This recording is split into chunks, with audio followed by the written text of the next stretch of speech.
কাশ্মীৰৰ পেহেলগামত সংঘটিত নাৰকীয় ঘটনাক ধিক্কাৰ বিধায়ক দীপ্লু ৰঞ্জন শৰ্মাৰ। মৃতকৰ আত্মাৰ সদ্গতি কামনা কৰাৰ লগতে কঠোৰতম শাস্তি হ'ব লাগে সন্ত্ৰাসবাদীৰ, এই মন্তব্য বিধায়কজনৰ। ইফালে পঞ্চায়ত নিৰ্বাচনত বিজেপিৰ পুনৰ জয়। কংগ্ৰেছৰ মাজত টিকট কিনা বেচাক লৈ খোৱা কামোৰা কৰোঁতেই কংগ্ৰেছ মূল সুঁতিৰ পৰা বিচ্ছিন্ন হৈছে বুলি কয় বিধায়কগৰাকীয়ে। News desk report any express.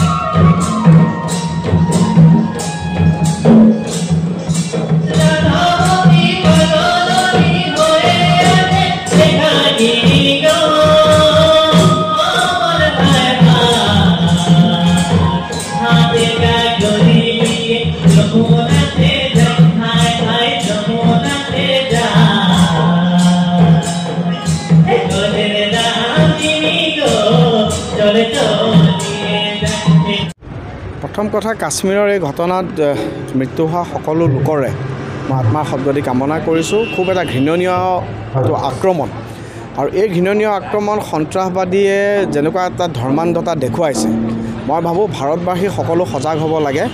আৰু আমি দৃঢ় বিশ্বাসী যে কাশ্মীৰৰ ৰাইজে এনেকুৱা ধৰণৰ সন্ত্ৰাসবাদ সমৰ্থন নকৰে। আজি কাশ্মীৰ উন্নতিৰ জখলাত আগুৱাই গৈছিলে, কিন্তু দেখিছোঁ যে আজি তেওঁলোকে যিটো কাম কৰিছে, পাকিস্তান সমৰ্থিত ধৰ্মান্ধ ইছলামিক উগ্ৰপন্থীয়ে, সেই ইছলামিক উগ্ৰপন্থীয়ে কাশ্মীৰৰ ৰাজ্যৰ উন্নতি কৰা নাই, কাশ্মীৰক বৰঞ্চ আৰু 50 বছৰ পিছলৈ লৈ যাবৰ কাৰণে চেষ্টা কৰিছে। মই এনেকুৱা ঘৃণনীয় কাণ্ড সংগঠিত কৰা যিবোৰ সন্ত্ৰাসবাদী, ইহঁত পিশাচতকৈ অধম বুলি অভিহিত কৰি, আৰু মোৰ বিশ্বাস আছে যে এনেকুৱা ধৰণৰ সন্ত্ৰাসবাদীবোৰক খুব কঠোৰ হাতৰে উপযুক্ত শাস্তি প্ৰদান কৰা হ'ব। পঞ্চায়ত নিৰ্বাচন আমি দেখিছে, বিজেপি আৰু মিত্ৰজোঁটৰ সন্মুখতো কোনো ধৰণৰ অপজিশ্যন নাইকিয়াই। আজিৰ দিনত আক্ষৰিক প্ৰতিদ্বন্দ্বী নাইকিয়াই।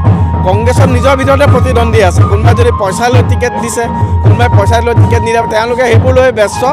আমাৰ সন্মুখত কোনো প্ৰতিদ্বন্দ্বী নাই।